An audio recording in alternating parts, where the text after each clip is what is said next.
Ladies and gentlemen, welcome to WWE News and Rumors. I'm your host, Brandon Hodge.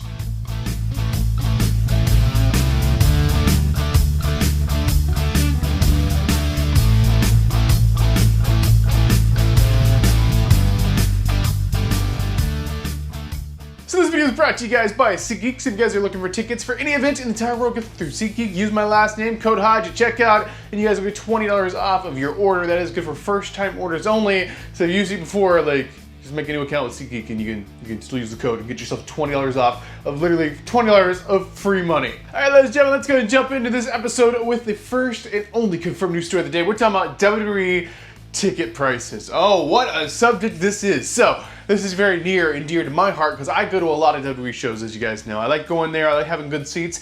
I like sitting in the front row when I can because I go to a lot of shows in smaller cities where you can afford front row. And for years upon years, I sat front row for $50, for $90, for $100. And year by year it went up, but it didn't go up too much until recent year when TKO took over the ticket prices. I believe when they took over the company, like in a smaller town, you could get like a front row seat for like $150. Now that front row seat is going to cost you between like $800 to like $1,000, and it's absolutely insane. In some cities, I guess, are even more. It depends on the show or whatever. There's so many variables here, but ultimately, all we know for sure is ticket prices are up, and they're up a lot. Doesn't matter if you're in a small town in Kentucky, West Virginia, or wherever the heck you may be in some type of small rural America. It doesn't matter if you're in New York City or Los Angeles, California, or whatever. Ticket prices are up. So I'm going to a show, guys, and I have to announce this. I'm going to a show very soon. I am sitting front row. I did score a front row seat for a WWE Friday Night SmackDown in Knoxville, Tennessee. Now that Knoxville, Tennessee ticket was a lot of money. It was a lot of money because I wanted front row because it's like, that was like the place I kind of went to some of my first shows in, which is very near to my heart. Also, the John Cena retirement tour. So yeah, but right there, what I just said is kind of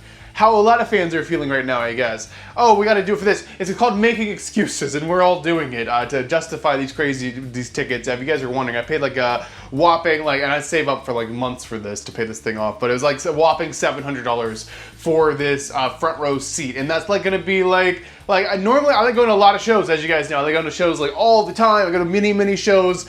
But I can't do that. I can't do that anymore because the ticket prices are absolutely insane. So yeah, this one show is going to take the place of what like 5 shows would have been because of how expensive it was. But honestly, it doesn't matter if you're sitting front row, you're sitting middle of the arena, the top of the arena. It doesn't matter because the top of the arena used to be $15 and it's not. This is a very hot subject for me. So I really got to get moving on here. Cause I love going to shows, and I used to go so many shows a year, and now you can't do that because the prices are insane.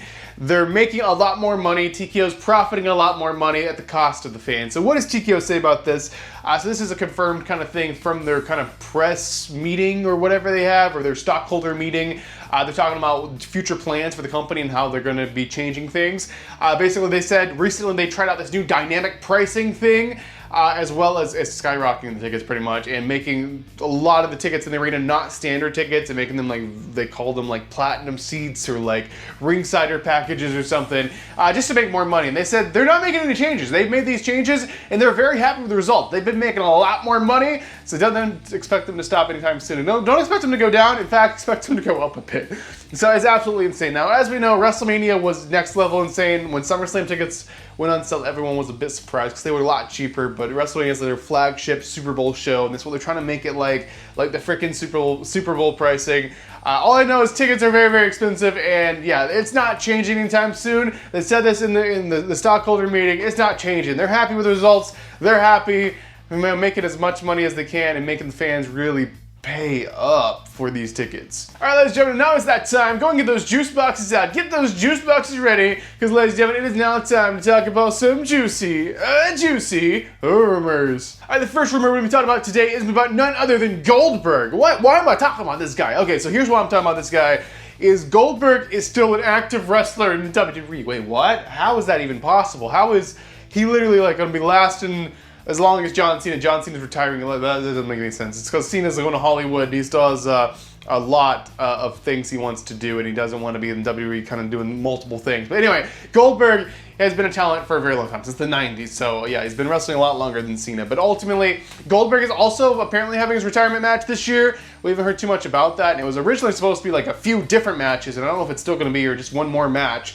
But ultimately, Goldberg, yeah, so they're kind of setting this up already, and they're trying to set this up It's going to be against Gunther, Goldberg. Kind of what a freaking match that could have been. I don't know what it'll be now in current day, but just imagine both in their prime going on. That'd be crazy.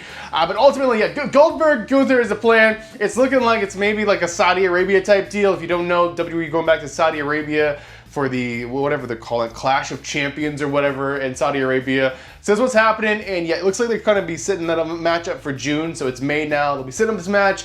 It's going to be happening. It might be Goldberg's last match in his kind of retirement match. Goldberg's retirement match. You got Goldberg, Gunther, and that looks like the current plan there. All right, the next rumor. Speaking of retirement matches, what about John Cena? What about John Cena's last match, if you will? Where is John Cena's last match gonna be? So he's had one last match. Ever? Like ever? He's never coming back in for another match. Just a one-off match, just once a year, just a once every 3 years, nothing at all. This is his very last match. Okay, so as for an opponent, we don't know. But as far as the venue, we might have an idea. So apparently they wanted to do it like at a larger kind of event, right? Not just like a random show. So what they're going to do is, I think Saturday night's main event is the current plan. Of course, John Cena is from the Boston area, kind of, right? He's from West Newbury, whatever, Boston. So basically, yeah, they want the show to be in Boston. That way he can retire at his home state. And yeah, so Saturday night's main event, Boston. So when's the date that's going to be for that? Apparently, it'll be Saturday night's main event, December 13th in Boston. So the end of the year. As far as the match, we don't know, but currently that is the rumor when John Cena's last match is going to be, is going to get the Saturday night's main event in December. All right, the next rumor is also about John Cena's retirement tour, and I feel like this whole year in wrestling, this whole year in WWE is a lot about John Cena's retirement tour. He's a heel now, he's trying different things. I don't say trying different things, but doing a different role one last time, if you will, that everyone's been wanting to do for a while. So basically, yeah, there's a lot of different opponents to be running through this year. There's a lot of different names we wanted to run through. Of course, he just recently went through Randy Orton, and we wanted to see the Randy Orton match. But there's one more that everyone's been throwing out there, and that is none other than the best in the world, CM Punk versus John Cena. So when's this happening? And we're gonna roll it back to like one of the most popular, one of my favorite matches of like the past of my childhood is like Money in the Bank 2011. We had John Cena versus CM Punk, and we're gonna do that again? Apparently no, we're not doing that, and apparently not during the summer you're gonna see CM Punk and Cena. However, I don't know if WWE has any active plans for this, but apparently they are gonna do it. It's kind of a rough plan, I guess. So sometime this year you will see CM Punk versus Cena. We just don't know what kind of feud that's gonna be, how long it's gonna last, and when it's gonna be. You might see it after SummerSlam, so maybe like this fall you'll see a Survivor Series time or something like that. You'll have CM Punk, or who knows, maybe CM Punk will be John Cena's last opponent in December. I don't know. I don't think it's really heavily planned out and pointed down right now. I think they kind of just have things planned up with Cody Rhodes until like SummerSlam or something like that, and kind of just bounce around or some different people or something like that. But we'll just have to wait and see. I don't think it's really pinpointed down yet, but yeah, that is still the plan. They're still going to have Punk face Cena, of course. All right, ladies and gentlemen, and this is it. This is the final news story, the final rumor, the final thing we talked about inside this episode of WWE News Rumors. We're talking about none other than someone who's been missing. We're talking about this summer in WWE. What's happened? What about The Rock? Like, what happened to The Rock? The Rock was supposed to be the puppeteer controlling Cena and all of this stuff, and then all of a sudden he just went poof and he's gone. And Travis Scott's here, Rock's not. It's pretty obvious if you look past things what's going on. Like, The Rock is filming movies. He's not available to be in WWE right now, but he will be in the future. So as soon as that movie wraps. So yeah, everyone's saying sometime in summer. The rumors are saying sometime in summer. It's looking maybe towards the end of summer. So this might be a SummerSlam type deal. You might see The Rock at SummerSlam. But yeah, this rumor is basically saying The Rock will be back in WWE. You will see John Cena and The Rock back together again doing their thing wherever this story is even going with The Rock or what Rock's even doing. Or maybe a Rock Cena match again. I don't really know where they're going with things. All we know is something is happening. It's happening this summer at some point. That's what this rumor is saying. The Rock's gonna be back sometime this summer. So there you guys said, that's actually gonna do it for this episode of WWE News and Rumors. Let me know your thoughts on all these news stories and rumors in the comment section down below. But ladies and gentlemen, I'm your one and only undisputed king of Lockstop, Brandon Hodge, and I'll be seeing you guys in the next video.